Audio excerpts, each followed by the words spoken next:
All right, so let's begin explaining which style works best and so on by first talking about a little bit more concretely the characteristics of the different parenting styles. So, permissive parents and authoritative parents are very high on warmth, and authoritarian parents are low on that. With regard to discipline, permissive parents rarely discipline. Now, remember that the word discipline means to teach, it doesn't mean to physically punish a person, it means to teach. So, you may have, there's a whole range of things that you can do that would be disciplinary, right? A lecture is discipline. Assigning extra chores would be discipline. There are a lot of things that a person could do. Timeout is a type of discipline. And so there are a lot of things that we can do that are methods that parents can use to try and guide their children toward the desirable behavior, to teach them what they should be doing. Permissive parents rarely discipline their children. They rarely explain to them why one behavior is desirable over another, why there should be a rule about anything. They rarely do this kind of teaching about self-control and duty and these kinds of things. They rarely do that. Authoritarian parents are very strict in their discipline, and so they have a lot of rules, like I mentioned before, and they administer a lot of discipline surrounding those rules.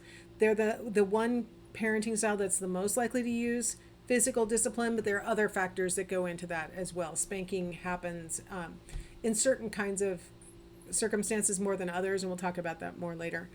Authoritative parents, their discipline strategy is moderate. They are, unlike the permissive parents, they do discipline, but unlike the authoritarian parents, they don't do it all the time. Their favorite type of discipline is talking. And if you've ever endured a lecture from your parent and thought, oh, blah, blah, blah, whatever, it's kind of punishing to listen to a lecture. But a lot of times, authoritative parents will not only lecture and say, this is what I believe and this is why I want you to act this way. What do you think about this? How do you think we could achieve this goal? Like, do you have any different ideas? I actually, when my kids got to be teenagers, actually said to them, okay, what would you do if your child did this? It's like, and my kids were way more authoritarian in their answers. I'm like, okay, yeah, we're not adopting any of your ideas because you guys are too harsh. But sometimes as an authoritative parent, I'm like, how do I match the discipline or the punishment to the crime? Like, I was always trying to match it, and my kids were way more harsh on themselves. My son at one point said, why don't you just spank me and get it over with, when he was like 10 years old. I'm like, yeah, I can't. Sweetie, you're almost as tall as I am already. I'm not going to use my greater physical force to convince you to behave the way that I want. I got to get you on board. I'm not going to do that. There is a lot of talking in the authoritative parenting household. Now, the communication style from parent to child is that left-hand column. And what you'll find is that with the permissive parent, there isn't a lot of the parent telling the child stuff, right? Like, you need to take out the trash or these kinds of things. You don't see that kind of communication as much in the permissive parent. You see a lot more of the parent to child communication in both authoritarian and authoritative. Authoritative has a lot of things to say, and they aren't negative necessarily, but they have a lot to say. They want to explain their reasoning, things like that. On the right-hand column, the child to parent. So permissive parents entertain their child's opinions a lot. So do the authoritative parents. They want to hear what their kids think. They want their kids to explain why they acted the way they did, things like that. The authoritarian parent doesn't really want to hear that kind of back talk from their kids. And so there's a lot less of the child being able to explain their perspective or question a rule or something like that. And then the expectations of maturity. Permissive parents are very much assuming that their kids are children. And so they don't know any better. And they acted like that because they didn't know any better. And so you can have a permissive parent whose child is, 15 years old, and the permissive parent is still going, well, I mean, he's just a child. He doesn't know, these kinds of things. Whereas authoritarian parents expect 5-year-olds to have great self-control. And if they misbehave, it's because the 5-year-old is deliberately trying to defy the parent. They have this, overblown expectation of maturity that a child should be able to, show greater self-control than the average adult a lot of times. Whereas the authoritative parent is like, okay, let's have age appropriate expectations, right? Like, what I would tolerate from my 5-year-old is different from what I would tolerate from my 10-year-old, which is different from what I would tolerate from my 15-year-old, right? Like as they are growing, the authoritative parent grows with them, and their expectations tend to be a lot more appropriate for the age of their child. So these are just some basic characteristics of the three different parenting styles. So let's talk a little bit about the outcomes. So this chart that I got off the internet does include, they called it uninvolved, but it's, really, Baumrein called it neglectful. We just want to talk about the three that we've been talking about: authoritarian, authoritative, and permissive. So since all three of them have the goal of raising children who will become adults, who will be self-controlled, successful, self-motivated, all those kinds of things, I think those need to be our marker of which parenting type works best, right? So what they have found is that in permissively raised children, when they get to middle school and high school, they oftentimes start to act out, defying authority, breaking rules, things like that. And what developmental theorists think is going on is that these kids are sort of hoping to get someone to take control, because their parents have given them the impression that there are no adults in this house, that the kid is the adult and the kid has to make the decisions. And so it's a very anxiety inducing situation to, as a kid who maybe has some awareness that I don't know very much. I'm 6 years old, but my parent is telling me to decide when to go to sleep. Or I'm 12 years old and my parent is telling me to decide whether I want to go out with my friends on a Saturday night to go hang out downtown. It's up to my parent. It's up to me to decide that. My parent won't give me any guidance or tell me no when I might feel creepy about it. I might be like downtown with I want to say no, but I don't want to be uncool. And my parent won't give me that out where I could say, oh, my parent won't let me. I can't. So they may start acting out and getting into trouble and stuff, hoping that somebody's going to notice and take control so they don't have to be in charge. The authoritarian child, even though their parents' goal is to teach them self-control, what they've actually taught the child in a lot of cases is to sneak. That a behavior is okay as long as my authoritarian parent doesn't find out. It's only wrong if I get punished. And so if I can avoid punishment, then the behavior was okay. And so as soon as they're left alone, the parents say, we're going to the movies, and the child is left alone, the teenage child is left alone, they're into the liquor cabinet or other things because, finally the prison guard has left and I can do stuff that I don't ever get to make any decisions. And so now I get to make this crazy one because I'm not being observed. So unfortunately for the authoritarian, they have taught their child not only not self-control, but they've taught their child that control comes from external sources. And if the external source isn't there, then go ahead and behave however you want. And so you end up with kids who go off for their first semester at college and, they fail out of all their classes, but they went to all the parties and they had all sorts of fun because the parent wasn't there to, keep them in line. So that's not really the goal that the authoritarian parent has. And they're often surprised. They're like, but I raised them to be such a good child and stuff. But the problem that they ran into is that the child never learned to listen to their own, moral compass, as described by, the Kohlberg ladder, that kind of morality. Should I do it or should I not? Whether people are watching me or not, is this an okay behavior? Authoritative parents tend to teach that kind of reasoning in their kids by giving them little opportunities to fail, giving them a lot of feedback about the rightness or wrongness of their behavior from the time they're really little, so that by the time they, let's say go off to college, they are better prepared to make good decisions because they've learned to trust their own decision making. So if they feel icky about an invitation that their friends give them, they go, you know what, I don't want to go. And they feel okay about that.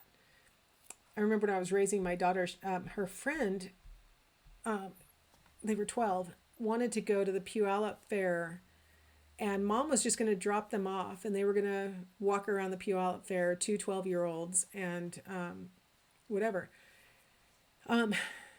For those of you who did that as a 12-year-old, kudos, and I hope everything went well. But for my daughter, she was like, I don't feel comfortable with that. Like, we would always leave the fair when it was getting dark. And so she wasn't even familiar with what the fair looked like after dark. So she's like, Mom, I don't really want to go. And I go, well, that's fine. If you don't want to go, then blame it on me. I told you you couldn't.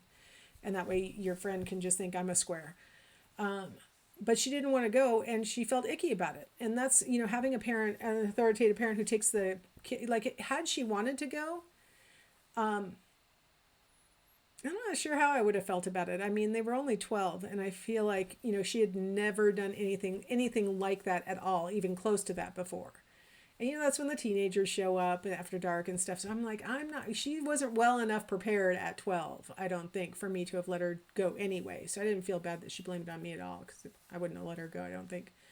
I'm pretty sure my husband wouldn't have let her go, and we never even raised the issue with him because she didn't want to go. But having that ability to say, I can look inside myself and say whether I feel like this is safe or this is right or wrong. That's what you really want to teach your children through your parenting style. It's not about just controlling their behavior in the moment, but teaching them to become, adults who can make their own decisions. So there are different ways that parents can discipline their kids, guide their children towards desirable behavior and away from undesirable behavior. So I'm using some pretty clear behavioristic terminology, guide them towards desirable behavior, away from undesirable behavior, because we can use reinforcement and we can use punishment to guide our learners, our children. So let's first talk about ways that we can reinforce our children. Rewards are usually what we think of when we think about reinforcement, but what we're really trying to do with reinforcement is give the learner, in this case our child, feedback that they like, an outcome that they want. And that solidifies the behavior that occurred right before that feedback. So one of the ways that we can dole out reinforcement is through behavior modification. So with a 2 to 6 year old age bracket, this is really an important, and probably even before they're 2, this is really important to do, is catch your child doing something you like. Like, notice it, see that they are doing something desirable, and then reward them for it. It could be a smile. It could be a way to go. Thank you so much for helping me. Oh, you're such a big girl setting the table. It could be whatever. It could be, now because you completely without any help, you got through the whole bedtime routine, you get an extra book read tonight. I'll stay in here extra and read another book.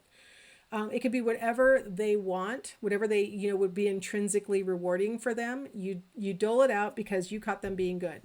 Now, of course, you want to be careful. You don't want to be so vigilant and notice every single good behavior that you actually have over justified the behavior. So now they don't do it because they naturally want to do it. They're doing it because you've been rewarding it. That's called an extrinsic motivation. It's no longer, I feel good about myself because I set the table, but I did it because Mom will read me an extra book. That's called intrinsic motivation. You don't want that to accidentally happen, and you don't want them to get to the point where now I don't even want to set the table anymore because you've turned it into my job, and now it's no longer intrinsically fun. So you have to be really careful about this, but you want to do more catching the child being good and reinforcing them than you ever do any of the punishments that I'm going to talk about. Another way to implement reinforcement is the token economy. If you're worried about over-justification effects where the child starts to think that the behaviors are their jobs and now they don't really want to do it anymore, you can set up something like this one is for sale on the internet. You can make your own, however you want to do it, whatever is appropriate for your child. You make up a little chore chart or whatever, and you give them their little token. In this case, it's a star on the chart. When my son was young, he wanted to play video games all the time. And so if he did things that he was responsible for doing each day, he got a button. And then it happens to be the case that if he did everything he was supposed to do without being told and all that sort of thing, that number of behaviors was exactly the same number of behaviors that I required for an hour of video game play in the evening. So perfect. Wow, I really thought that out, didn't I? So if he did all of his stuff, he got all of his buttons, and then he could turn them in that night and he could play an hour of video games after school.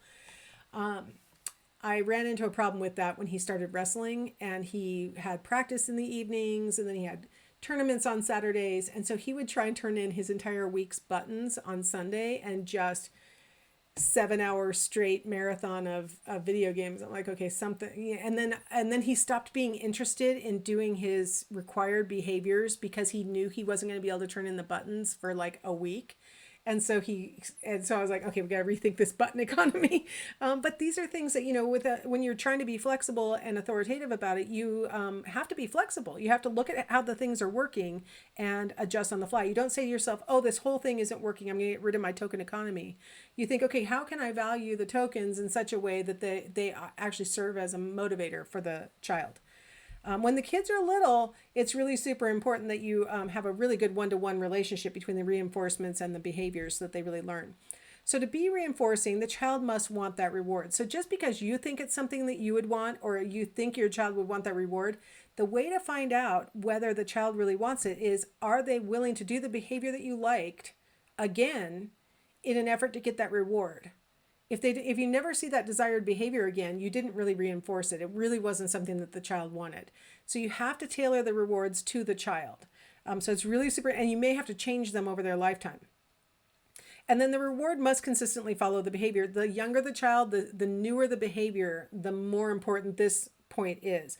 If it's something that you're trying to teach a 4-year-old to do, you have to catch them every time that they're doing it and reward them every time so that it solidifies in their mind, I'm getting reinforced for this behavior.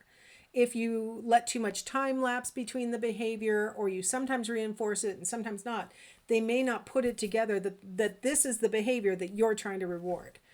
So you have to be really consistent, especially at the very beginning of teaching them something new. All right. So you start out, the child has no tokens and no access to whatever the desired item and activity is. So if you have a little kid, 2 to 6 years old, they don't have access to anything that you don't give them access to, right? Because they're kids. So you have all the control in the world. So it could be that their ultimate reward at the end of the token economy is that they get to play, on your phone with an app that's for kids, or their tablet or whatever.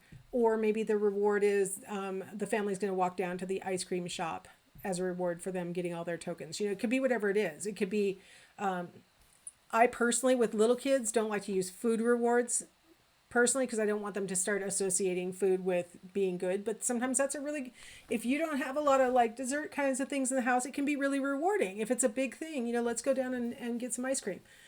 So you have to think about what would your child be willing to work for, and that they can't get any other way. So it could be an activity, it can be a whatever the item is. So when the child exhibits the desired behavior, you give them a token, a star on the chart, a button. Don't give buttons to 2-year-olds, they'll choke on it, but you know what I mean, age appropriate tokens, and they can accumulate them.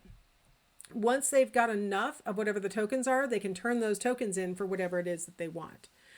So they don't get to go get that ice cream until they've done enough of whatever it is that you're giving tokens for. They don't get to play the video game until they've done enough of whatever it is that you're giving the tokens for.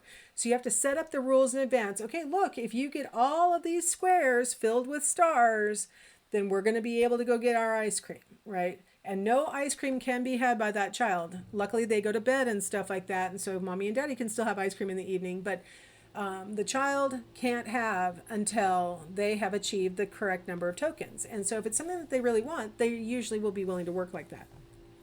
All right, well, that is reinforcement. Let us end here. We will come back in the next video and we will talk about the dreaded punishment.